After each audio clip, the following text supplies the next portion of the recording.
도시 이야기 전주와 나.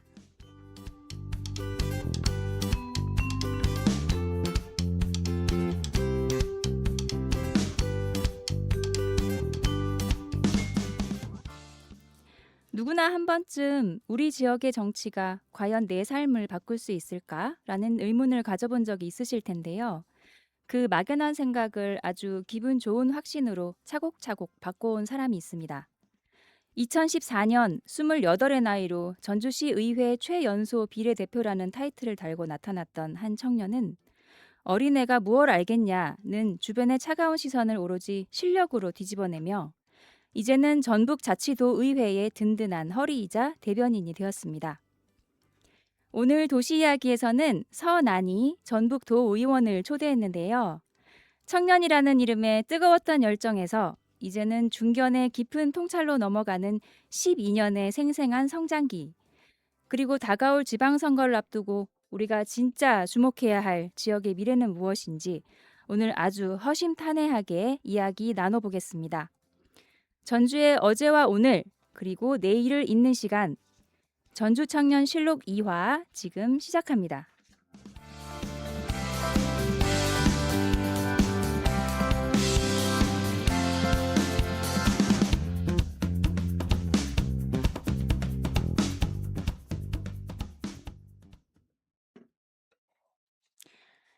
네, 오늘은 길벗의 일침은 없습니다. 네. 오늘 할 얘기가 많을 것 같아서 바로 거기 게스트를 소개를 할게요. 올해 6월 지방선거를 앞두고 아주 중요한 분을 모셨는데요. 2014년도에 전주시 의회 청년 여성 비례대표 의원으로 시작해서 어느덧 3선급 중견 정치인이 되어서 이제 네 번째 선거를 준비하고 계신 걸로 알고 있는 전북자치도 의회 대변인이자 지금 우리 지역의 경제와 미래 산업까지 책임지고 있는 서난이 의원님을 모셨습니다. 안녕하세요. 네, 안녕하세요. 왜 이렇게 목소리가 아니, 목소리가 진행자님 목소리가 너무 좋으시네요. 그런가요? 네. 제가 좀 긴장을 오늘 많이 했어요. 그래요? 옆에 원래 이렇게 좀 도와주는 분이 계셨는데 오늘 좀 멀찍이 가셔가지고 좀 뭔가 네. 책임감이 느껴지네요. 시를 읽어주시는 분처럼 너무 목소리가 좋으셔가지고 그래요? 깜짝 놀랐습니다. 연습 5번 했습니다. 네, 잘하신 것 같습니다. 네. 처음 저희가 2015년도에 저는 기억하는데 그 비례의원으로 뵀을 때 저는 기억이 아직 생생합니다. 네, 12년 전이네요, 벌써. 그때 같이 그 전주시 청년 희망조례를 만들면서 저는 이제 실태 조사를 같이 만들고 조례를 만들고 하면서 거버넌스 현장에서 만났었는데 벌써 12년 됐어요. 네. 네, 시간이 참 잘 갑니다. 네. 제가 자료를 좀 찾아봤는데 진짜 많은 의정 활동을 하셨어요. 그래서 소개 겸해서 해오셨던 것들 중에 좀 어필하고 싶은 부분, 그리고 이건 진짜 중요하다라고 생각하는 거 위주로 좀 활동을 설명을 부탁드릴게요. 사실 도 의원이 됐을 때는 좀 의정 활동을 그 사회적 약자 그리고 지역 소멸 그리고 이제 에너지 와는 기후 위기 이렇게 좀 세 가지 포인트를 잡고 좀 진행을 했습니다. 그래서 탄소 중립 특위, 그다음에 균형 발전 특위 이렇게 좀 했고, 그다음에 지역 소멸 때문에 식품 사막 해소를 위한 연구의 활동들을 좀 했었는데요. 그래도 이 활동 중에 가장 큰 의미가 있다고 생각도 하고 아직도 마음이 아프거나 진행 중인 건 전세 사기 피해자분들과 총 8번 정도의 간담회와 토론회를 하면서 조례를 제정하고 다시 문제가 있으면 그 조례를 개정하고 이런 과정들을 겪었던 건데요. 아직도 해결되지는 않았습니다. 그럼에도 불구하고 이 사항들 쭉 진행했던 게, 저는 의정 활동이 어떤 사안에 있어서 제 의정 활동은 시작은 있지만 끝은 없다고 생각해요. 그러니까 조례 만들고 예산 세웠으니까 끝, 이게 아니고 저의 성과는 끊임없이 모니터링하면서 다시 챙기는 거라 생각하고요. 아무래도 그러다 보니까 이제 전세 사기 피해자분들과 여러 얘기를 할 때 이런 점이 있었어요. 지금까지는 이제 대출이자분 이자를 지원할 때 주택 대출을 받은 부분에 대해서만 이자 지원을 해줬어요. 네, 근데 우리가 집을 살 때는 주택 대출도 받고 신용 대출도 받아서 사잖아요. 그렇죠. 예. 근데 그런 상황에서 신용 대출은 대출 이자가 지원이 안 되다 보니 그런 부분들의 어려움을 얘기하셔서 그것도 바꿔서 제도를 바꾸기도 하고 이사비 지원도 만들고 되고 또 국토부가 이제 피해자로 인정해 주시는 분과 인정이 되지 않는 부분들에 이제 받을 수 있는 정책이 너무 확연히 차이 나다 보니 그 사각지대를 어떻게 해소할지 이런 부분 그리고 이제 전세 사기가 일어난 아파트에서 사람들이 대부분 떠나게 되면 뭐 14세대, 17세대 이렇게만 남으면 공동요금을 낼 수가 없어요. 그러면 수도와 전기료가 끊기는 상황들이 발생하는 이런 거를 이제 공적인 영역에서 실질적으로 전세 사기 피해자분들에 대해 유예될 수 있도록 한다든지 이런 활동들을 좀 해서 사실 지금도 임기가 얼마 안 남았는데 그 마음에 남아 있는 정책이고요. 그다음에 식품 사막인데 식품 사막은 좀 이례적으로 식품 사막이 뭔가요? 식품 사막은 실질적으로 저희가 정읍이 전국에서 1 위인데요.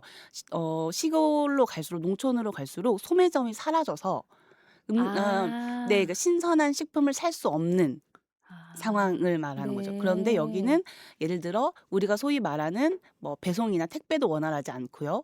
그리고 음. 왜냐하면 이게 그 돈이 되지 않다 보니까 음. 거의 우체국 택배로만 의존을 하게 돼 있어요. 그럼 우체국 네. 택배는 굉장히 기준이 까다롭습니다, 음식물에 대해서. 그래서 그거를 구입하기가 어려운 상황들 또 어르신들이 자가용 운전이나 이런 게 원활하지 않다 보니까 또 근력도 많이 안 좋아지시고 그래서 읍내 나가서 사서 집까지 오기가 굉장히 어렵게 돼서 예를 들어 비가 3일 동안 너무 많이 내린 날 어떤 할아버지께서는 이게 비가 너무 많이 내려서 버스를 타고 읍내를 나갈 수가 없어서 3일 동안 라면을 드셨다는 거예요.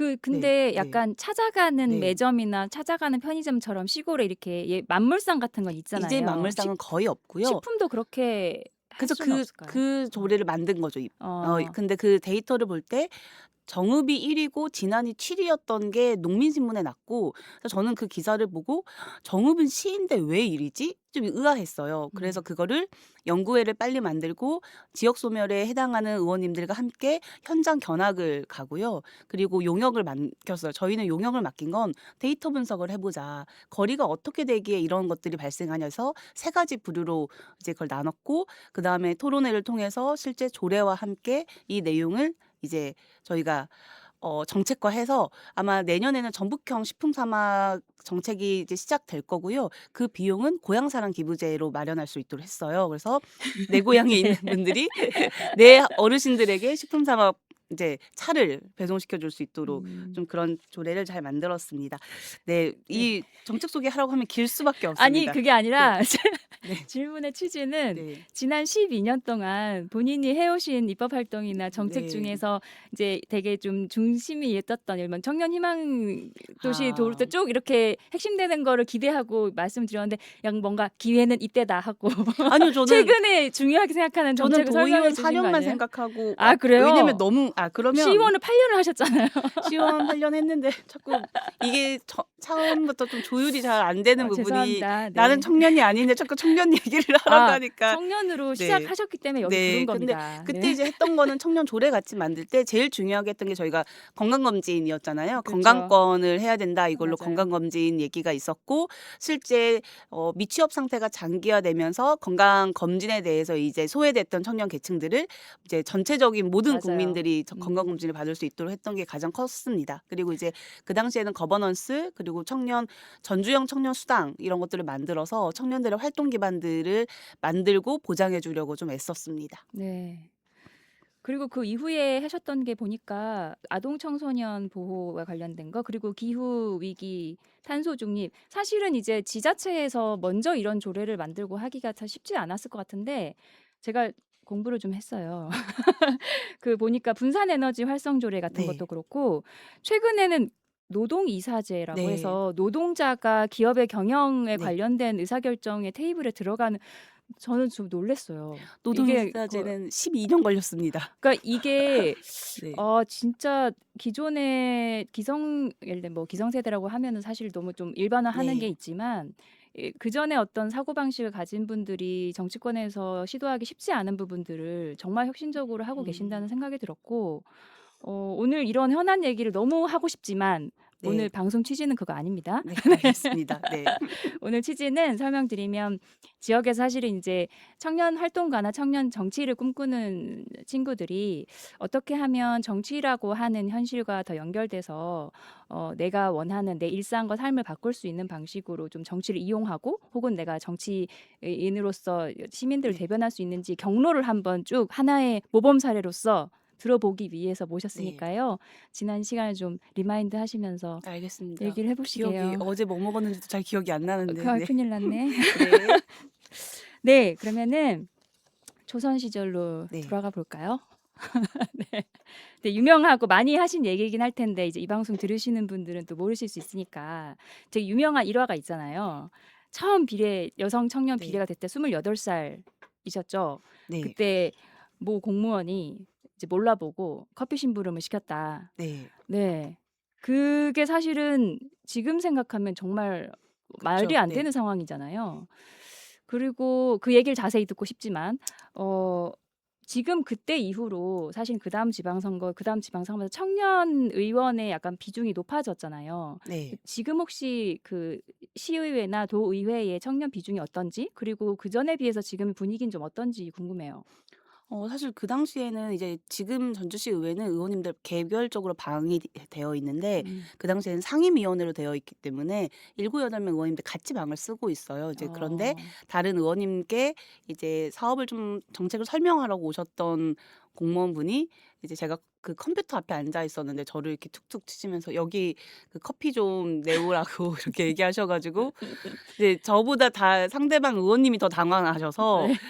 여기도 이제 의원이라고 이제 얘기하시니까 이제 놀라신 거죠. 그러니까 음. 지금까지 의회에서 20대 여성 청년이 별로 다닌 적이 없는 거예요, 그냥 아예. 그쵸. 그러니까 직원 말고는 다르게 생각을 못 하시고 또 민원을 오시는 분들도 이제 "제가 의원이에요."라고 얘기하면 깜짝 놀라셔서 "왜 이렇게 음. 젊냐." 이제 이렇게 얘기하시고도 했는데요. 또 재밌는 건 사진으로 봐도 딱 어리잖아요. 네. 그니까 제보나 이런 건 정말 많이 들어왔어요.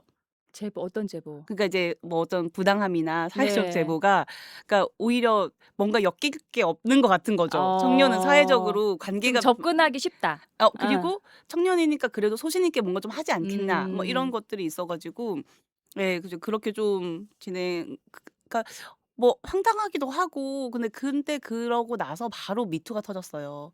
그 사회가 그때구나. 갑자기 예 네네. 인제 바뀌면서 그런 부분들이 많이 사라졌고 요즘에는 갑질 뭐 이런 것들이 워낙 사회적으로 큰 이슈가 되다 보니까 정말 확실히 의회는 서로가 조심하는 분위기로 많이 음. 바뀌었고요. 예전하고 좀 다르게 술 먹는 분위기도 코로나 이후로 거의 다 사라져 가지고 코로나 때문에 없어진 건가요? 회식 같은 거는 많이 음. 그러기도 하고 또 지금은 저희 상임위만 해도요. 음. 8명의 상임위 위원님들인데 4 분이 술 안 드세요. 아예. 그 진짜 많이 청년 바뀌었어요. 의원 비중은 좀 어때요? 도의회는 2 명입니다. 2 명밖에 없어요? 시의회는 혹시 근데 2 상황을 좀. 명인데 제가 예. 막내입니다. 더 나이가 45 세까지 청년이라고 하니까 어 그럴까요? 아니요. 그냥 제 위에가 저보다 1살 많고요. 예. 그리고 제 그다음 위에가 저보다 10살 많아요. 진짜 2 명이구나. 네. 이게 또 구조상 음. 실질적으로 비례대표나 전주시 정도가 아니면 이 군 단위에서는 청년이 유입되기가 너무 힘든 구조가 맞아요. 있죠. 1 명, 2 명밖에 안 뽑으니까요. 그러기 때문에 도의회는 청년 구성이 전주시나 익산, 군산 쪽이 노력하지 않으면 음. 실질적으로 들어오기가 어려운 구조다. 지금 이렇게 말씀드릴 수 있고 근데 군산에 익선도 다 4명 막 이렇게밖에 안 되고요. 그 네. 전주시 의회에서 8년 네. 계셨잖아요. 지금은 제가 알기로는 그때 이제 청년 비례 엄청 네네. 이제 네. 자리도 많이 생기고 해서 제가 아는 이름을 아는 분들만 해도 몇 분이 계시거든요. 근데 네. 그때랑 좀 비교했을 때는 분위기는 어떤 것 같아요? 14 년도에 제가 청년의원 혼자 들어가서요. 예. 18 년도에 4 명을 그렇죠, 냈고요. 그렇죠.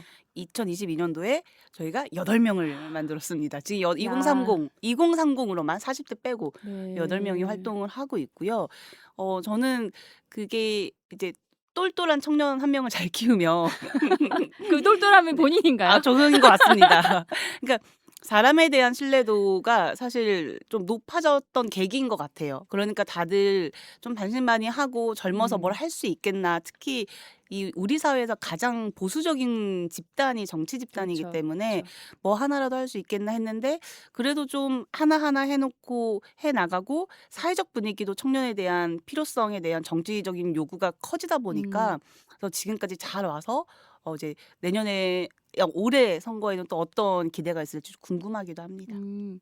그 어 실제로 어쨌든 그 당시에 굉장히 의회 안에서 네. 많이 힘드셨던 걸로 제가 기억하거든요. 저희 이제 약간 네. 같이 거버넌스 하는 입장에서 네. 하소연도 많이 들었던 것 같고. 근데 어쨌든 그 시간들을 좀 버텨내고 그런 문화, 예를 들면 뭐 형 동생 하는 문화, 음. 남성 중심적인 문화 강하잖아요. 또 의회 정치계가. 좀 어떻게 좀 버텨왔는지 뭐 어떤 노하우가 생겼다라든가 음. 뭔가 힘이 됐던 게 있다든가 그런 게 있을까요? 사실 이게 조금 그 시기마다 다른 것 같아요. 음. 그러니까 14 년도에 비례대표 할 때는 '아 어쨌든 난 마이 웨이다.' 이거였어요. 예. 왜냐면 내가 넘을 수 없는 사회적 문제에서 그냥 내 길을 가야지 음. 그 왜냐면 그 관계나 이런 것들을 컨트롤할 수 없는데 뭔가를 해 보려고 하는 것 말고 음. '내가 내 의정 활동을 그냥 뚝심 있게 해 나가자.' 그게 제일 답이었던 것 같아요. 왜냐면 음. 그래야 사실 어떤 조직이든 사람이 들어가면 되게 빨리 이렇게 문화에 흡수될 수밖에 없거든요. 그렇죠. 예. 같이 그 술자리 문화 얽히려고 노력하고 그리고 사실은 내 자리를 빨리 만들려면 인정받으려고 하고 이러니까. 이제 조례 같은 경우도 혼자 할 수 있는 게 아니잖아요. 네. 그러니까 8명의 서명이 필요하니까 구성원에. 그러기 때문에 관계를 아주 멀리할 수는 없는데 그래도 제가 할 수 있는 것들에 대해서 최대한 좀 합리적이고 이렇게 하려고 했던 것 같아요. 그러니까 이제 저는 저희 전주시 그 이제 청년 관련 조례 만들 때도 34분 전원의 서명을 받아서 음. 같이 했거든요. 그러니까 청년의 문제는 단순히 제가 할 수 있는 게 아니고요. 우리 의회 모두가 해야 되는 거예요 하고 34명의 조례를 그래서 처음으로 그러니까 그게 다 같이 신기한 문제 거예요. 예. 어떻게 그럴 수 있었는지. 사실 되게 어린 게 '뭘 알겠나.' 하는 시선이 있었을 거고. 하지만 사인을 안 해줄 수는 없잖아요. 한 수 한 20 명까지 받았어요. 저 이거 음. 다 받아서 다 같이 하고 싶다고 했는데 음. 자기 이름만 빠질 수는 없잖아요. 너무 사실은 네. 설득력이 있고 내가 네. 여기 같이 동조하지 않을 수 없는. 그러면 나만 반대하는 건데 오히려 이걸 다 같이 하자고 했는데 이제 그런 상황이 몰릴 수밖에 없잖아요. 다른 조례가 아니라 음. 청년 관련 조례고 또 법도 없었을 때니까. 맞아요. 예. 그래서 그렇게 진행을 했었고 굉장히 많은 발언 안에서도 계속 호소하는 부분들은 있었어요. 뭐 시장님 그리고 여기 계신 동료 선배 동료 의원님 "청년 문제는 정말 우리 모두가 관심을 갖고 풀어야 되는 거라고 계속 얘기를 했었고 사실 그러다 보니까 또 재밌는 게 제가 복지환경위원회를 들어가니까 저만 여성이었던 거예요. 그러니까 모든 여성 관련 일들은 다 저에게 몰려 있었고 여성 네. 정책이나 그리고 청년도 전체에서 저 혼자밖에 없으니까 그게 쏠림 음. 현상이 생길 수밖에 없는데 또 그거를 굉장히 이렇게 차근차근 잘했고요. 저는 또 그런 것도 있던 것 같아요. 속도 조절을 좀 했어요. 그러니까 '너무 많이 하는 것 같다. 음. 너무 욕심내는 것 같다.' 막 이런 얘기가 나올 수 있잖아요, 열심히 네. 하면. 네네. 그러면 속도 조절 쭉 해요. 그러니까 예를 들어 5분 발언 같은 건 안 해도 내가 음. 다른 일은 또 할 수 있는 거잖아요. 그러니까 이런 완급 조절을 하면서 좀 했던 것 같아요. 들을수록 네. 처음부터 저렇게 누구한테 누가 그런 부분들을 가르쳐 주거나 전수해 준 분이 있나요? 그러니까 좋은 선배가 있었다든지.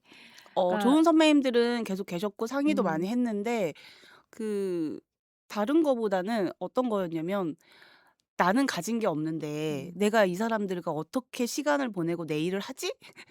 이렇게 음. 되면 그러니까 뭔가 내가 할 수 있는 것과 내가 할 수 없는 것을 잘 정리하고 이 할 수 있는 것을 더 잘하게 만드는 거 아니면 내가 할 수 없으면 다른 의원님을 통해서라도 "의원 이거 같이 해 보자고." 해서 그 의원님이 오히려 먼저 나서서 좀 할 수 있고 그러면 한 번 이제 제정이 되면 음. 그다음에 예산과 정책은 좀 제가 챙길 수 있도록 하거나 일이 되는 구조로 고민을 했고 어떻게 좀 저한테 부당하다고 생각되는 일들이 있다 하더라도 저는 일을 할 때는 절대 감정적으로 결정을 내리지 말자가 있었어요.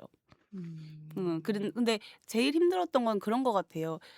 그러니까 어떤 변곡점이 좀 있었냐면 나는 이 조례가 전체를 다 하고 싶은데 막 의원님들이 이렇게 손을 대 가지고 이제 누더기가 누더기를 되시는 냈잖아요. 그러면 예전 같은 경우에는 '아 그럼 차라리 안 하고 말게요.' 이런 거였어요. 그럴 수 예. 있죠. 근데 시간이 좀 지나니까 '아 일단 하고 조금 더 개정을? 시간이 지나서 개정을 하는 게 빠르겠다.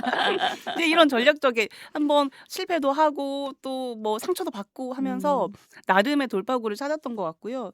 그리고 사실은 2000 이제 18년도는 저에게 엄청 큰 사건이 있었죠. 쓰레기 대란. 네, 이제 제가 2018 년이 이제 지역구로 출마해서 시의원이 네네. 되신 네. 거잖아요. 그래서 네. 복지환경위원장을 할 때 이제 쓰레기 대란으로 전주시에 거의 200가 가까운 현수막이 걸리고 음. 뭐 여러모로 협박도 받고 진짜 정말 가장 큰 고난의 시간으로 뭐 기자회견도 하고 막 총력전을 벌이면서 싸웠는데 지금 상황을 생각해 보시면 전주 시민분들 쓰레기 대란 없지 않나요? 어떻게 해결된 거예요? 그러니까 결정적인 어떤 뭐 계기라든가 아니면 내가 이것 때문에 그걸 해결할 수 있었다 하는 게 있어요? 그때는 의원님들과 저희가 단합된 힘이 잘 모였고요. 네. 실제 상임위 의원님들이 버텨주지 않으면 음. 힘들었어요. 그러니까 이전에도 쓰레기 관련 특위를 했을 때 이 거기 특위에 있는 위원장님이나 그 의원들 대상으로 하는 사람들 동만 쓰레기 수거를 안 했던 상황도 있었기 때문에 의원님들이 정말 잘 같이 버텨주셔서 그게 너무 감사했고 또 의회도 좀 그런 부분에 있어서는 어 좀 잘 이렇게 버틸 수 있는 뒤에 든든한 좀 백이 돼 주셨고요. 사실 그런 관계들이 있으니까 버티지 저 혼자로는 상상을 초월하기 힘든 시간들이었어요. 개인적으로 너무 힘들었고 또 가족들이 그 현수막을 바라보는 거를 제가 또 네. 이제 감내해야 하잖아요, 가족이 함께. 혹시 그것도 생각나는 네. 현수막의 내용은? 뭐 저 항상 반성하라, 각성하라 뭐 이런 거예요.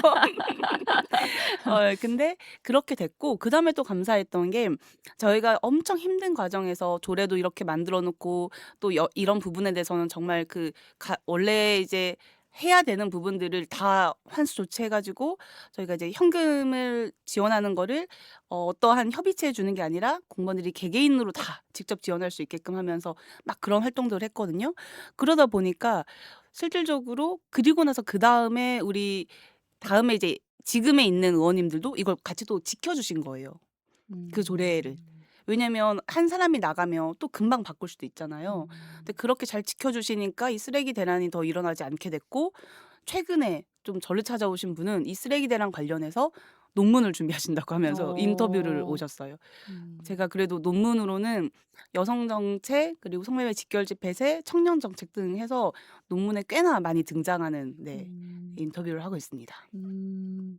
그 얘기를 듣다 네. 보니까 사실은 실제 그런 활동들이 정치인 거잖아요. 그렇죠. 그러니까 계속 의원들을 설득하고 예를 네. 들면 그런 것들을 조율해서 전략을 짜서 예를 들면 아까 뭐 호흡 조절도 하고 뭐 어쩌고 음. 설득하고 이런 것들이 사실 정치인 건데 그게 이제 다 지나고 나서 되돌아보니까 결과적으로 얘기하게 되니까 그런 것 같지만 네. 굉장히 뭔가 노련하고 아니 유능하게 일을 처리해 온 것 같다는 생각이 드는 거예요. 초반부터 어떻게 저렇게 잘할 수 있었을까? 뭔가 아니요. 그 고충들이 지금에 와서 음. 그래서 예를 들면 이제 후배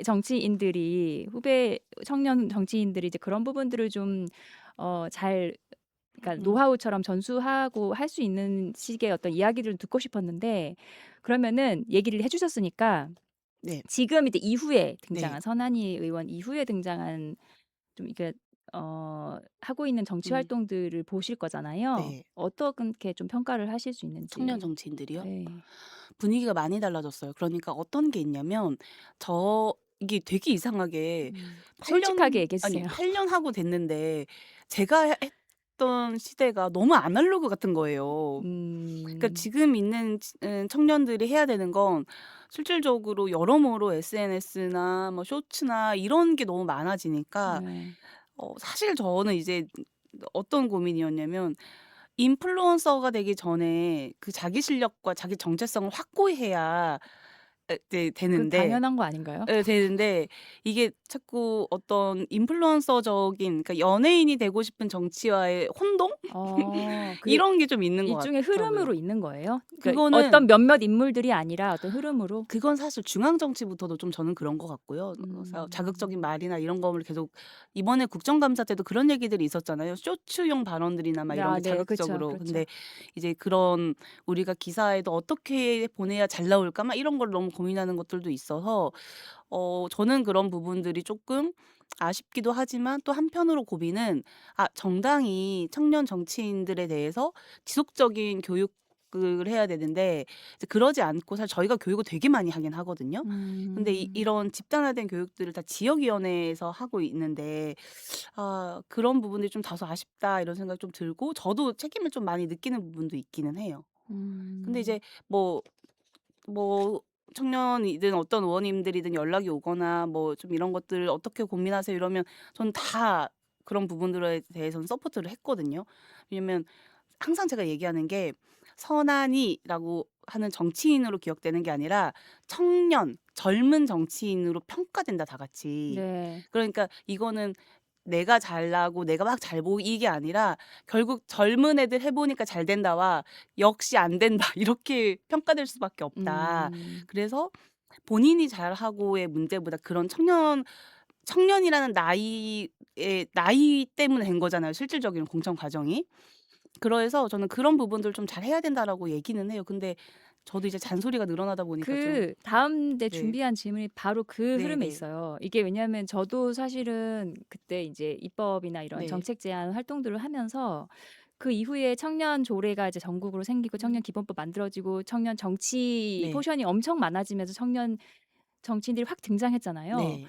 그 이후에 계속 이제 10년 넘게 지켜보면서 느낀 게 그 당사자 정치로 시작을 음. 하셨고 네. 이후에는 그게 이제 청년이라고 하는 물론 세대가 바뀌면 나이가 들어서 장년이 되고 중년이 되지만 음. 어쨌든 정체성 정치의 한 영역이잖아요. 그러니까 그쵸. 진짜 그 나이 때문에 내가 뭘 능력으로 인정받은 게 네네. 아니라 연령이 내가 젊기 때문에 네. 내 세대를 내가 대변할 수 있어. 그래서 등장하는 한 해 군이 생긴 건데 실제로 그 세대성, 청년성이란 것 자체가 정치 영역에서 어떤 중요한 역량이 될 수 있다고 지금 입장에 생각할 때 어떠세요? 음. 역량이 될 수 있나요? 되어야만 하죠 사실은. 되게 중요한 부분이죠.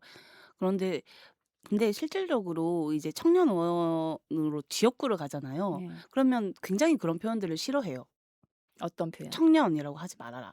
어. 왜냐면 "너는 청년만 대변해서 정치하는 거 아니지 않냐." 이렇게. 그러니까 오히려 그렇죠. 그런 이미지를 지우게만 하는 표현들이 많아요. 그렇죠. 오히려 그럼 네. 청년을 제외한 나머지 세대는 쟤는 네. 나를 대변하지 않는다고 그렇죠, 그렇죠. 생각하겠죠. 그러니까 그게 지역구로 활동하는 의원님들 입장에서는 굉장히 곤욕스러운 부분이기도 해요. 음. 그러니까 전체적으로 얘기하거나 발언할 때는 내가 청년으로서 얘기할 수 있지만 그래서 그런 좀 스스로 어떤 가중치를 둬야 되고 해야 되는지에 좀 고민도 있을 거고 저는 지금 고민은 이 청년 정치든 청년 정책이든 청년에 대한 담론이 많이 사라졌다. 그러니까 음. 예를 들어 이전처럼 이제 청년 수당부터 시작해서 네. 정치에서는 사라졌고 대신 네. 정책으로는 많아지긴 한 것 같아요. 그러니까 영역이 좀 약간 그러니까 정책 대상으로서 청년 정책이 엄청 많아졌는데 이것을 하는 주체로서의 아니 청년은 저는 그런 거보다 이런 거죠. 정치에 사라진 게 아니라 이 지금 관련한 내용들이 예를 들어 청년 수당이라서 원래는 활동비나 이렇게 좀 그렇게 시작을 했다면 음. 그런 흐름들이 이제 그런 세대를 좀 필요로 하는 흐름들이 이제는 나중에 어디까지 갔냐면 시작되는 시드머니, 사회적 자본을 어떻게 줄 거냐 이런 네. 내용들도 있었고 네네. 그러면서 거버넌스 구성이 들어가고 이런 과정들이 있는데 지금은 청년 정책의 담론이 사라진 거 그럼 그다음 흐름은 어디로 가야 되냐.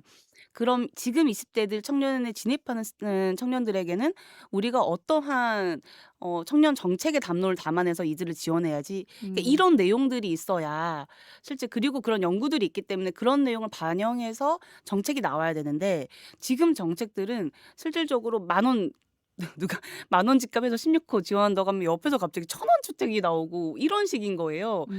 저는 이렇게 음. 진행을 하면 이 청년에 진입해서 이제 취업을 하는 단계 그리고 취업해서 이 생애 주기별로의 단계들에 네. 밀접한 정책이 나올 수 없다는 거죠. 그러니까 그런 큰 흐름을 청년 정치인들이 같이 끌고 음. 가야 사실 그런 정책들이 많아지는데 많아져도 효능감이 높은 정치로 가야 되는 정책으로 가야 되는 과정을 청년 정치인들이 끌어줘야 되거든요.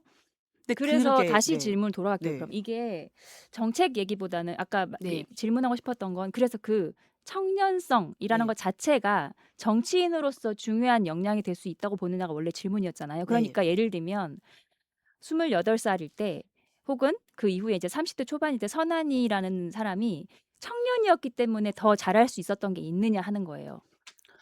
사실 많은 기회를 부여받았어요. 기회를 받았죠. 네. 근데 예를 들면 주체로서 어떻게 평가하세요? 내가 과연 청년이었기 때문에 더 잘했나? 이게 정치인으로서 유리했나기보다는 더 유능했나? 근데 다들 젊을 때는 일 열심히 하고 잘하지 아, 않아요? 체력과 열정. 네.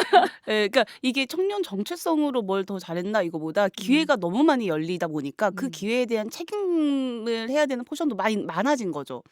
그러니까 지금은 8명이 만약 청년 의원들이 됐다고 하면 이들이 다 나눠서 하는 구조가 되는 거잖아요. 네네네. 그러다 보니까 옛날에는 그냥 저 혼자 다 해야 되는 그랬죠. 거였어요.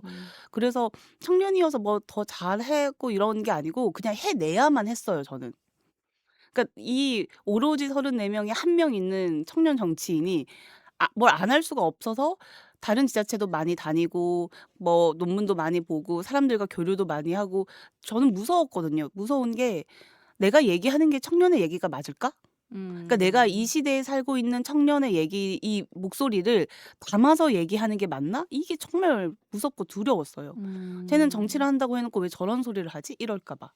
그래서 정치 한 잔을 했죠, 제가 1년 동안. 그게 오히려 네. 본인에게는 더 약간 무겁게 느껴지는 책임감이나 그렇죠. 약간 의무감으로 다가왔던 거네요. 근데 오히려 생각해 보면 그러면 지금은 더 오히려 이제 많아졌으니까 실제로 그런 어떤 그런 과중한 책임감에 짓눌리지 않고 또 다른 의원들처럼 효율적으로 좀 일을 할 수 있는 더 좋은 구조가 만들어진 거 아닌가 생각할 수도 있겠는데요. 그렇죠. 근데 이제 그건 그들의 몫인 거예요, 실질적으로. 음. 그러니까 아까 저도 그런 얘기를 했던 것처럼 이제 그들이 하나 한 분 한 분께서 이제 청년 정치를 어떻게 바라보고 해야 되는 거 이제 그들한테 넘겨진 역할인 거죠. 음. 적어도 방송이나 이런 데서 이제 연락이 와서 "청년으로 좀 출연 좀 해 달라." 이렇게 하면 음. 거의 거절해요. 그리고 다른 의원님들 소개해 드려요. 왜냐하면 그분들도 등장하고 그분들도 목소리를 내야 실질적으로 '아 정말 청년 의원이 많이 늘었구나.' 이럴 수도 있고 또 목소리를 담을 수도 있는데 저한테 청년으로서의 가장 큰 역량을 쌓아줬던 건 이제 전국 청년 정책 네트워크처럼 전국에 있는 청년들이 모여서 정책을 얘기하는 자리와 지역에서는 정치 한 잔이라고 해서 커피 한 잔 마실 시간에 정치 얘기를 하자라는 것을 1년 정도 제가 했을 때 그때가 아마 좀 많이 성장하는 지점이었다. 결국 내가 발품을 팔아서 사람을 만나야 내가 할 수 있는 얘기도 풍부해지고 내가 할 수 있는 정책도 훨씬 더 시민들에게 다가갈 수 있다라는 생각이 좀 많이 들었어요. 정리해서 보면 그러면 사실상 이게 얘기하면 그 청년이었던 게 내 역량이었다기보다 그러니까 약간 개인성은 있는 것 같은데 내가 더 어쨌든 역할이 더 많았고 했기 때문에 그것을 이렇게 헤쳐나가고 내 짧은 시간 안에 내 역량이 확 늘어날 수 있는 어떤 그냥 계기로 작동했다라는 식으로 그러니까 좀 정리가 되는 것 같은데. 청년이어서 더 잘할 수 있는 거는 확실히 있다 없다라고 볼 수 없는데 음. 청년이어서 정치에 진입하는 문턱을 낮춰주는 건 필요하기 때문에 청년 정치가 필요한 거죠. 그쵸. 네. 그러니까 뭐 예를 들어 여기만 꼭 잘해야 되는 건 아니고 모든 정치인이 다 잘해야 되는데 그쵸. 이 들어갈 수 있을 때 세대의 목소리를 전하려면 이 선거 과정이 너무 청년들한테는 사실 불리한 구조기 때문에 그 구조를 기울어진 운동장을 좀 맞춰주는 평평하게 하는 차원에서의 청년 정치들이 실질적으로 필요한 거죠. 음. 그러니까 사람들도 늘어나게 된 거고요. 그렇군요. 네. 네. 요 부분은 계속 사실은 더 논의해 보면 좋을 것 같다는 생각이 듭니다. 네. 그러면은 와 시간이 왜 이렇게 빨리 가죠? 벌써 30분 지났어요. 그 약간 정책 얘기로 좀 넘어가 볼게요. 그 아까 초반에 좀 말씀을 드렸는데 뭐 탄소 중립이라든지 노동 이사제라든지 굉장히 혁신적인 그리고 최근에는 그 AI 행정 도입에 네. 관련돼서 발언도 하셨었고 이런 지역에서 지방에서 약간 중앙 정부에서 말할 법한 이런 이슈들을 굉장히 선진적으로 발언을 하고 그런 거에 대한 또 중요성을 굉장히 많이 강조를 하고 계시는데 이게 사실은 이제 요즘 우리는 또 지역 언론 잘 안 보고 뭐 이재명 정부에서 하는 어떤 국정 네. 같은 거 보는 거 재밌고 저도 사실은 다 본단 말이에요. 근데 의외로 저도 지역 이슈에는 사실 관심을 가질 수 있는 루트도 잘 모르겠고 좀 멀게 느껴지거든요, 지역 정치가. 근데 그 먹고 살기 바쁜 시민들이 그런 현안들에 대해서 중요하게 말씀하신 현안들을 멀게 느끼고 있을 때 그거가 정말 중요하고 시급하기 때문에 강조하시는 거잖아요. 그걸 그렇죠. 어떻게 좀 설명을 해 주실 수 있겠어요? 전기차 많이 타시잖아요. 전기차를 많이 전기차, 수소차를 많이 타면 음. 가장 먼저 사라지는 직업들이 어디일까요? 전기차, 수소차. 그럼 내연 기관에 관련된 그렇죠. 네. 골목에 있는 카센터들이 사라집니다. 어. 왜냐면 전기차는 이제 그 현대자동차도 블루 뭐죠? 블루엔진 이런 데다가 이제 차를 맡기거나 이렇게 하잖아요. 전기차는 컴퓨터 엔진 시스템이어서 그렇네요. 예 네 카센터가 손을 댈 수가 없네요. 그렇죠. 그리고 그걸 독점하는 구조로 지금 짜고 있죠. 네. 왜냐면 음. 고가의 장비가 들어가서 스캔을 해서 되게 정밀하게 봐야 되니까요. 그런데 카센터는 또 좀 안타까운 게 편의점 옛날 지금은 편의점에 규제가 없지만 옛날 편의점은 거리와 거리에 규제를 뒀었어요. 네. 근데 카센터는 지금 보시면 그 지역에 몰려 있습니다. 그러니까 이격거리가 없어요. 그러니까 최소한의 거리가 없어요.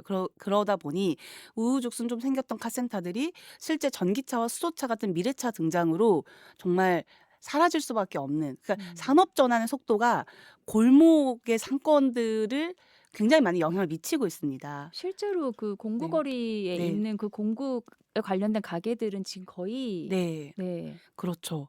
그러기 때문에 제가 미래의 얘기를 하는 것 같지만 실질적으로는 정말 코앞에 닥친 얘기예요. 음. 그래서 이제 이런 얘기들도 저도 사실 이런 부분들도 이제 제가 이제 경제산업건설이라 굵직굵직한 사업들이 다 저희에 있기 때문에 여러 공부를 하면서 하는데 이런 얘기하면 공무원분도 그 당시에 "아 그럴 수 있겠네요."라고 하시더라고요. 음. 그러니까 이거를 우리가 너무 멀게 있는 게 아니라 그냥 내 주변에 우리 주위 사람들이 지금 뭐 무슨 얘기 나오고 있어요. 현대자동차 아틀라스 그 로봇 얘기 나오고 있으면 그렇죠. 네 이게 그러면 저희 지역구 같은 경우에도 송천동이나 호성동 쪽에 이제 많은 분들이 현대자동차 사시잖아요, 다니시는 분들이. 그분들의 고민거리가 생기는 거죠. 그래서 음. 저는 이런 거에 대한 산업 전환이 실질적으로 우리가 정치인들이 빠르게 공부하고 이제 정말 학습해서 정책을 빨리 만들어 가야 돼요. 그러지 않으면 그 이제 군산 조선소 문제처럼 그 이후에 이거를 진행하게 되면 사실 막상 닥쳐서 네 파장이 너무 네. 큽니다. 그러니까 네. 이게 사실 그런 AI니 뭐 이런 것들이 다 약간 중앙 이슈로만 사실은 음. 귀에 들어오니까 또 그리고 의원님 외에 다른 지방 의원들은 또 그런 부분에서 또 그렇게까지 막 강력하게 고민하지 않는 것 같다는 느낌도 아닙니다. 들거든요. 저희가 미래첨단 산업 특위도 있고요. 굉장히 많은 어. 특위 활동들을 홍보가 안 하고 되는 있고요. 건가요? 아니 관심이 많이 없습니다. 일단 지방 의원들이 뭐 하는지. 네 그런 부분들도 있고 또 음. 키오스크 같은 게 하나가 도입되면 한 사람의 일자리가 또 사라지잖아요. 아르바이트 할 자리도 그렇죠. 사라지고 음. 또 어르신은 어르신대로 키오스크를 활용하기가 어려워지고 이러기 때문에 산업이 전환됐을 때 사회가 변했을 때 어르신들을 어떻게 맞춤형 교육을 할지 그러니까 사회에 적응할 수 있는 교육과 함께 음. 이제 이 일자리가 많이 줄어드는 문제도 같이 고민을 해야 되는 거죠. 네. 네. 그러면은 일단 그 어쩔 수 없이 지금 가장 첨단에서 네. 전라북도의 첨단에서 이제 의정 활동을 하고 계시기 때문에 그리고 민주당 안에서 굉장히 많은 직책을 갖고 계시더라고요. 그래서 지금 지역에서 뭐 "지방 균형 발전을 하겠다." 그리고 뭐 "오국 삼특을 하겠다." 이런 식으로 굉장히 빠른 속도로 뭐 벌써 뭐 "충청권은 전부 다 통합을 한다." 뭐 전라, 부산 이런 식으로 지금 굉장히 저도 약간 '뭐지?' 약간 '지도가 약간 다 뒤집어지는 건가? 네. 지금까지 우리가 익숙하게 알고 있었던 어떤 행정 체제가 완전 다시 개편이 되는 건가? 몇 년 뭐 1-2년 안에?' 약간 이런 생각이 든단 말이에요. 그래서 지금 아까 지역 소멸 네. 관련된 것도 의정 활동하셨다고 했지만 이게 청년들한테 어떤 기회를 주고 정치적인 방식으로 여러 가지를 고민하고 이렇게 지역 사회를 주도할 수 있는 권한을 주는 게 그냥 그전에는 약간 배려 차원 그러니까 왜냐하면 음. 너무 과소화돼 있으니까. 네. 과소 그래서 그걸 배려하는 차원에서 포션을 늘리는 거였다면 이제는 그게 아니라 지방이 사라지지 않으려면 살아남으려면 오히려 그게 생존 전략으로 갈 수밖에 없다. 이런 식으로 좀 정책 흐름도 바뀌는 것 같고 그런 얘기도 많이 하셨어요. 그래서 그런 것도 사실은 이제 좀 사람들이 납득하기 쉽게 설명을 좀 해 주시면 좋을 것 같아요. 그러니까 왜 청년 그래야만 하는지. 청년들에게 권한을 주는 거는 사실 이게 막 배려든 뭐든 다른 얘기가 아니라 그냥 시민에게 권한을 주는 거예요. 근데 음. 시민에게 그 청년 세대는 시민에게 지금까지 권한이 가지 않았죠. 근데 그 이유는 실질적으로 청년들은 학교 다니고 취업 준비하고 이 사회의 어떤 시민으로서의 구성돼서 할 수 있는 시간적 여유조차 없는 거죠. 그러니까 당연히 음. 시간적인 뭐 물리적인 요건 안에서 소외될 수밖에 없어서 오히려 그러면 이 친구들이 의사를 반영할 수 있는 권한을 챙길 수 있는 구조를 어떻게 만들지? 이런 거예요. 그러니까 되게 저희도 많이 얘기했던 게 이런 거잖아요. 회의 2시에 하는데 어떤 청년이 가서 회의하고 있습니까? 평일 오후 2시에. 네, 평일 오후 2시 막 이러잖아요. 6시에 회의한다고 하면 기겁하잖아요. 이런 것처럼 실질적으로 우리가 이제 공무원 시간에 맞추는 게 아니고 이 청년들이 활동할 수 있는 시간에 맞춰서 목소리를 들어야 가능하다는 거였고, 또 하나는 각종 위원회가 거의 저희가 엄청 많이 있습니다. 200개 넘게 각종 위원회 활동들을 하는데 거기에도 청년이라고 해서 사실 청년이라고 해서 전문성이 없거나 이러지도 않아요. 그러니까 이런 청년들을 발굴해서 그 각종 위원회에서 활동할 수 있게끔 권한을 줘야 된다.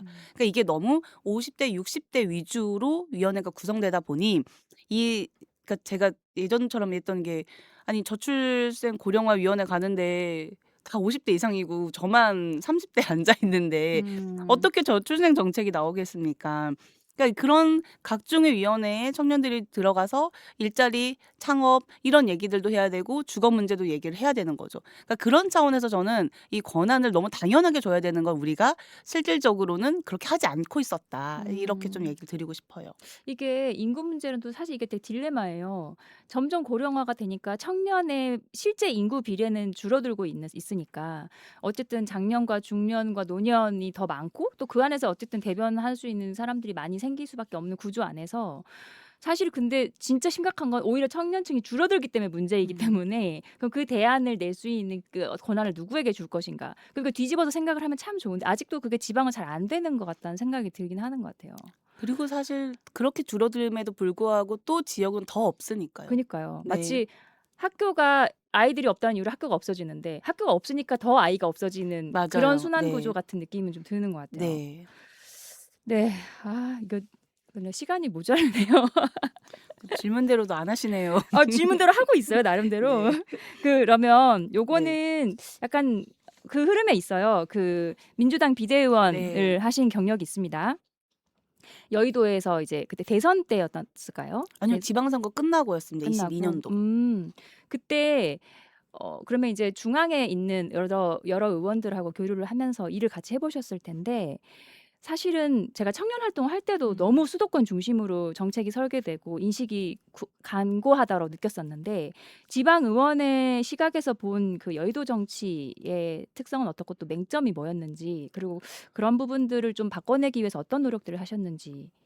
아침 10시에 회의를 하니까요. 네. 아침 제가 6시 그 당시에 20분 KTX를 타고 올라가서 8시에 용산 도착해서 거기서 이제 그 국회의사당을 가야 돼요. 네. 그리고 10시에 회의가 끝나면 저는 다시 지역의 이제 의원이니까 이제 거의 일정이 있으면 식사까지 하고 일정이 없으면 2시 안에 다시 내려와서 또 일을 해야 했어요. 그 이동한 시간은 뭐 하세요? 그러니까 이동안 KTX 안에서는 일해야 되죠. 업무 보고 받거나 하니까 뭐 어떻게 할 수가 없어요. 그리고 최고위원 그러니까 비대위원 들어가니까 발언문도 직접 작성해야 되고 뭐 아무도 없어요. 지원할 되는 게 사람이나 이런 것들도. 근데 정말 심각하게 느끼는 건 이게 정보의 차이예요. 그러니까 늘 모여 있잖아요, 서울은. 그렇죠. 늘 모여 있고 같이 붙어 있고 하니까 정보의 차이가 너무 많이 나는 거예요. 그러니까 어떤 걸 판단할 때마다 이 사람들이 이거를 다 한번 논의하고 오는 거죠. 같이 뭐 붙어 밥 있으니까. 먹고 술 먹으면서 얘기하겠죠. 아니 그냥 맨날 뭐 만나니까. 꼭 아니 뭐 의원들 많이 바빠서 그러진 못하는데 옆방이니까 그냥 가서라도 얘기를 하거나 뭐 할 수가 있는데 실질적으로 그렇게 좀 어떤 큰 안건이 있으면 대부분 이렇게 막 모여 가지고 이렇게 하거든요. 네. 근데 그런 것들에 대해서 지역으로 내려와야 되고 또 국회의원이 아니다 보니까 그런 정보의 소외감을 굉장히 많이 느꼈죠. 네. 그래서 그리고 사실 정책들도 대부분 어쩔 수 없이 인구의 반이 수도권에 몰려 있으니까 그런 식으로 약간 논의도 흘러갈 수밖에 없을 것 사실 같은데 그 비대위원은 뭐 정책까지 얘기하진 않아요. 저희는 이제 정당 안에서 이제 이런 활동들이나 내용들을 좀 정리하고 뭐 당원 당규를 개정한다든지 뭐 이런 네네. 것들 위주로 하고요. 근데 제가 거기서 크게 배웠던 거는 그거였어요.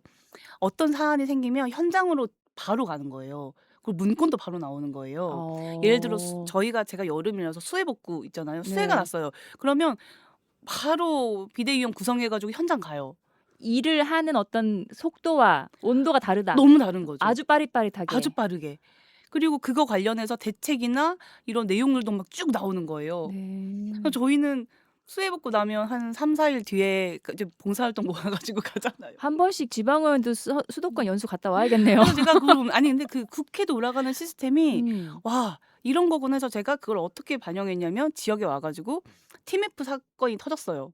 무슨 사건? TMF. TMF? 네. 위메프랑 그때 티몬 위메프에서 아 그게 네네. 엄청 크게 이제 한번 사고가 터지니까 왜냐면 거기는 이제 지역에 있는 이제 회사가 거기에다가 이제 사업을 올려가지고 내 물품을 올려서 판매해야 되는데 판매 대금이 묶인 거죠. 네네. 그래서 그거를 저희가 그 긴급 회의를 만든 거예요. 제가 의회에 제안을 해서 우리 네. 상임위가 TMF 점검회의 하자 네. 해서 출연 기관들 그리고 각 부서들 그리고 저희 그래서 회의하고 현황 듣고 그다음 바로 현장 갔어요. 그 업체들 가서 뭐가 필요한지, 유통 음. 어떻게 할 건지, 실질적으로 이제 거기는 대금이 흐르지 않는 문제를 신용보증재단이 어떻게 해결할 건지. 그래서 아예 신용보증재단의 하나의 특례보증을 만든다든지, 음. 아 이게 한 사안이 있으면 내가 업무 보고 때까지 기다리는 게 아니고 긴급하게 바로바로 해야 되는구나 해서 계엄 터지고 나서도 저희가 바로 민생지원금 어떻게 지원할 어. 것인가 긴급 회의도 하고요. 그러니까 저도 생동감이 좀 있으면서 속도감이 되게 빨라졌어요. 그러고 나서. 가서 배우고 오셨네요. 아 그럼요. 저 너무 많은 도움이 됐습니다. 그래서 출연 네. 기간하고 막 그렇게 회의하고 하니까 거기 원장님들도 일하는 기분이 든다는 거예요. 그래서 그 여의도 음. 정치의 맹점은 없었어요. 그러니까 지방이 너무 그냥 기본적으로 소외되는구나. 처음부터 네. 사실은 그냥 어쨌든 처음부터 끝까지 이게 어쨌든 소외될 수밖에 없겠구나 하고 느꼈던 거. 그거는 사실 그 여의도를 가지 않아도 느끼는 구조여서 음. 왜냐면 서울 경기가 인천까지 하면 150명이 넘는 수에 전북이 10명이잖아요. 그러니까 음. 전 그런 거예요. 제가 KTX를 타고 왔다 갔다 하면서도 '우리 노선 왜 이래? 우리 노선 왜 서대전 돌아가고 왜 서울 가는 노선이 이렇게나 없어?' 그러니까 음. 사실 이게 교류의 문제거든요. 저는 지금은 조금 고민을 다르게 하는 게 '정주보다 교류다.' 이렇게 좀 흐름이 좀 달라져야 된다라는 흐르게 생각을 해야 하면서 된다. 예. 그래서 교류가 돼야 사실 도시가 살 수 있는데 네. 교류조차도 안 되는데 자꾸 정주해 달라고 요청하니까 그러니까 교류가 자연스럽게 이루어지면 정주까지 그렇죠. 갈 수 있거든요. 음. 그러기 때문에 제가 이번에 이제 발언을 했죠. 음. 네. 전북과 세종이 이제 노선을 30권 30분 생활권, 30분 생활권 생활권. 네 해야 된다. 그렇게 네. 따져 보면은 사실상 정말 지금 이번 지방선거도 그렇고 네. 대선 이후에 현 정부가 그러니까 저희 그때 한창 얘기했던 부분이 사실 지금 와서 실현되는 네. 것 같은 느낌이 들긴 하거든요. 그러니까 오히려 인구 비례로 예산을 배정하는 게 아니라 지방 소멸 말만 하지 말고 지방에 더 가중치를 둬서 예산을 지원해야지 이 문제를 해결할 수 있다고 그때 저희도 얘기를 했었던 것 같아요. 이게 지금 이제 실현되는 것 같아요. 그러니까 네. 지방 주도 성장을 진짜 실현할 의지가 보이고 그 5급 3특도 그렇고 그래서 이제 넘어갈게요. 그럼 이번 지방선거가 사실상 저는 너무너무 중요한 네. 선거인 것 같거든요. 그러니까 단체장부터 네. 시의회, 도의회 모든 그 의원들이 다 바뀌잖아요. 국회의원과 대통령을 제외한 모든 정치인이 다 바뀌는데 이번에 이 선거에서 우리가 정말 좋은 우리의 대변인들과 행정가들 뽑아내지 못하면 정말 답이 없을 수도 있겠다. 기회를 놓칠 수 있겠다는 음. 생각이 들거든요. 그러니까 사실 이제 민주당이 사실 여기는 또 어쨌든 기득권이기도 하고 네. 그런 상황에서 당을 떠나서 어떤 인물들이 좀 출마했으면 좋겠고 또 시민들이 어떤 사람들을 선출을 해야 된다고 생각하시는지. 저도 뽑혀야 되는데 어떻게 뽑힐지는 잘 모르겠어요. 어? 그게 제일 어려운 질문인 것 같고요. 네. 네네네. 요거 질문 짧게 네. 짧게 얘기해 주시고 제가 음악 한번 들어야 돼서. 네. 네. 저는 일단 제일 중요한 건 이재명 대통령의 이제 지역을 고민하는 흐름을 크게 읽고 음. 거기에 좀 반영이 되는 정치인들이 필요한데 우리가 너무 지역 이기주의로 가지 않는 정치인들 그러니까 크게 보고 큰 결단을 내리는 게 좀 필요한 것 같습니다.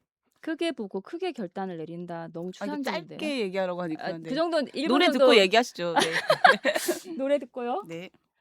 아 잠시만요. 제가 너무 얘기에 집중해 가지고 노트북이 꺼졌어요. 네. 그러면 네. 얘기하셔도 될 네. 것 같아요. 사실 저는 다양한 분야에 가치를 둔 사람들이 의회를 구성했으면 좋겠어요. 그러니까 제가 노동이사제를 얘기하고 했을 때도 저는 그 당시에 한 18년부터 계속 얘기는 했었거든요. 근데 잘 안 됐어요. 근데 그러면서도 정의당이냐 이런 얘기를 많이 들었어요. 그러니까 이제 민주당의 가치가 많이 바뀐 시점이어서 그렇죠. 저희는 이제 노동, 그다음에 기후 위기, 그리고 또 아이들에 대한 문제, 청소년에 대한 문제, 정말 다양한 전문성을 가진 사람들이 나오는 게 중요한 것 같습니다. 잠시만요. 네. 할 수 있어요. 시간 맞춰 놨어요. 네. 네. 네. 노동 기후 위기. 네. 네. 저는 진짜 지역 사회의 그 핵심 이슈들이 진짜 많이 바뀌어야 되는 것 같아요. 좀 저 한 번씩 저기 국회나 여의도 가서 배우고 왔으면 좋겠어요. 그리고 저는 기본적으로 정치가 혐오되지 않을 수 있는 사람들을 뽑히는 게 중요한 것 같아요. 지금 너무 혐오가 많아 가지고 맞습니다. 노인 혐오, 뭐 여성 혐오, 또 그리고 우리가 이제는 세대까지 혐오하는 상황들이 생기니까 그런 언어를 좀 걷어내는 정치를 할 분들이 필요하지 않을까 싶어요. 알겠습니다. 네. 노래를 한 곡 듣고 광고 후에 다시 돌아올게요. 가호의 시작 듣겠습니다.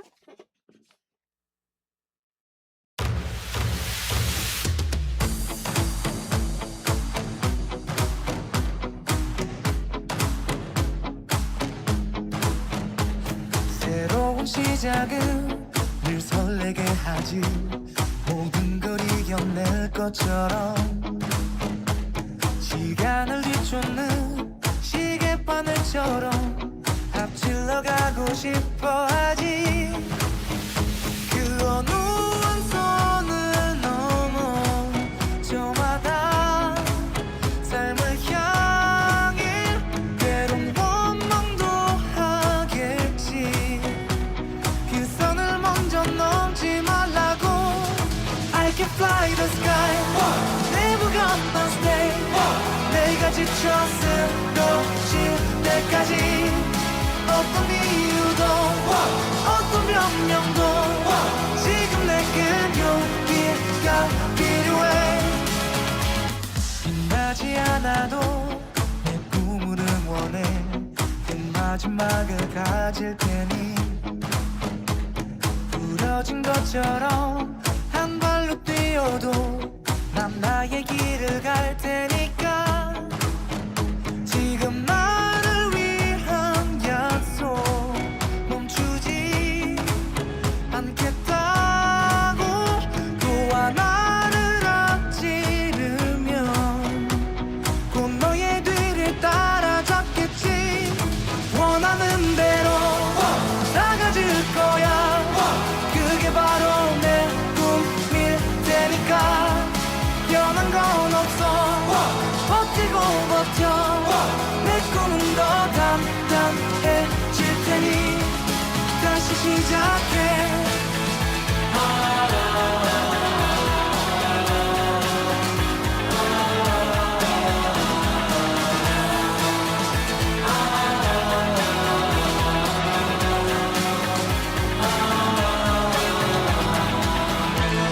다시는 나를 잃고 싶지 않아. 내 전부를 걸었으니까.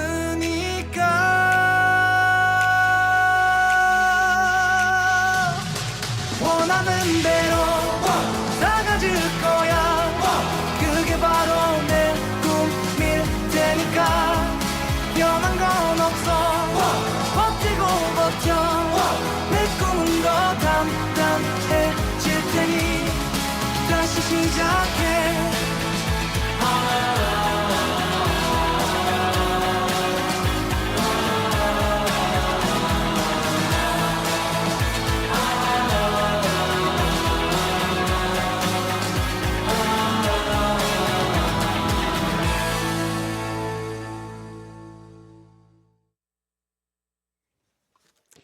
여러분께서는 FM 93.5MHz 전주 공동체 라디오를 통해 도시 이야기, 전주와 나를 듣고 계십니다. 이 프로그램은 매주 화요일 저녁 8시에 방송되고 금요일 아침 8시에 재방송됩니다. 또 공동체 라디오 애플리케이션을 통해서도 청취가 가능하고 유튜브 채널에서도 시청하실 수 있습니다. 전주 공동체 라디오는 비영리 방송국으로 시민들의 회비와 후원금, 공익기금으로 만들어집니다. 지역에서 다양한 주제로 활동하는 단체와 개인이라면 누구나 방송 제작에 참여할 수 있으며 여러분의 후원과 참여는 공동체 라디오의 지속적인 운영과 발전에 큰 힘이 됩니다. 네, 속사포로 읽었습니다. 네, 그 마지막 질문 드려야 될 것 같은데요. 이번에 네 번째 선거 준비하고 계시죠? 네. 전망은 어떻습니까? 뭐 전망 당사자가 어떻게 정말을 얘기합니까? 유권자가 선택해 주는 문제고 또 우리는 민주당이기 때문에 당원이 선택해 주는 문제니까요. 열심히 잘 해야죠. 해야 할 일을. 혹시 이번에 뭐 특별히 준비하고 있는 공약 중에 제가 원래 이건 원고에 없지만 네. 우선 어렵게 출연해 주신 의원님을 위해서 네. 강조하고 싶은 어필하고 싶은 게 있다면 뭐 한 가지만이라도 좀 이런 부분을 좀 해보려고 한다. 있을까요? 제가 사실 공약을 준비하면서 굉장히 일자리를 많이 좀 생각해 봤거든요. 일자리. 네. 그게 어떤 거냐면 우리가 사실 은퇴 세대가 너무 빠르게 오다 보니까 일을 할 수 있는 에도 불구하고 그러니까 거기가 공백이 생겼다는 생각이 들더라고요. 그러니까 청년의 일자리도 중요한데 그다음에 지금 노인 일자리, 어르신 일자리는 거의 이제 그냥 활동형 일자리라고 봐야 되거든요. 근데 이제 은퇴 세대에 여기가 한 10년에서 15년 공백이 있는 거예요.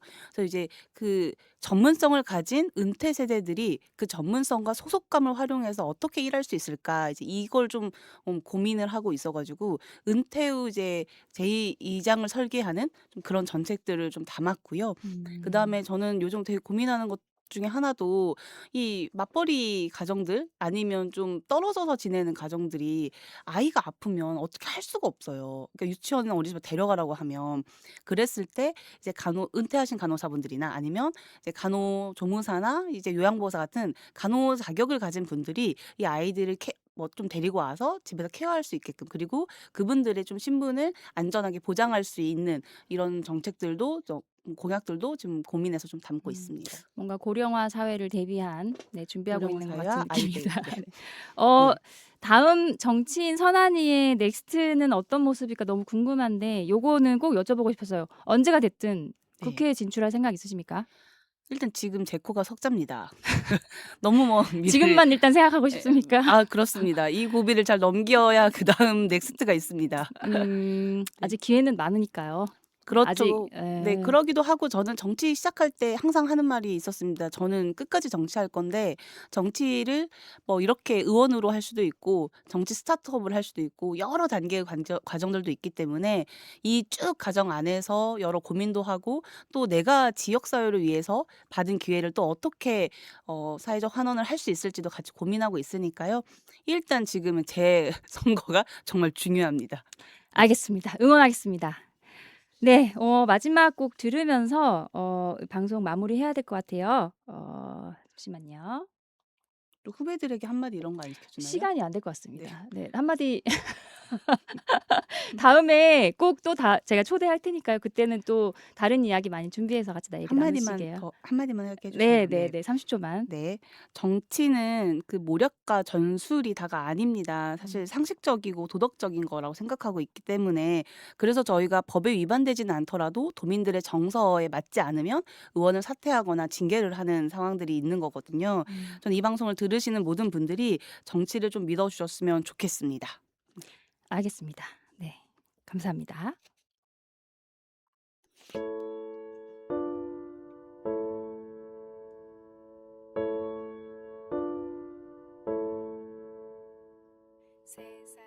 열정만 가득했던 20대 청년이 12년의 시간을 지나 우리 지역의 든든한 허리가 되기까지 오늘 선한이 의원과 나눈 이야기는 그저 한 정치인의 성공기를 넘어 우리 도시가 청년의 목소리를 어떻게 수용하고 함께 성장해 왔는지를 보여주는 시간이었습니다.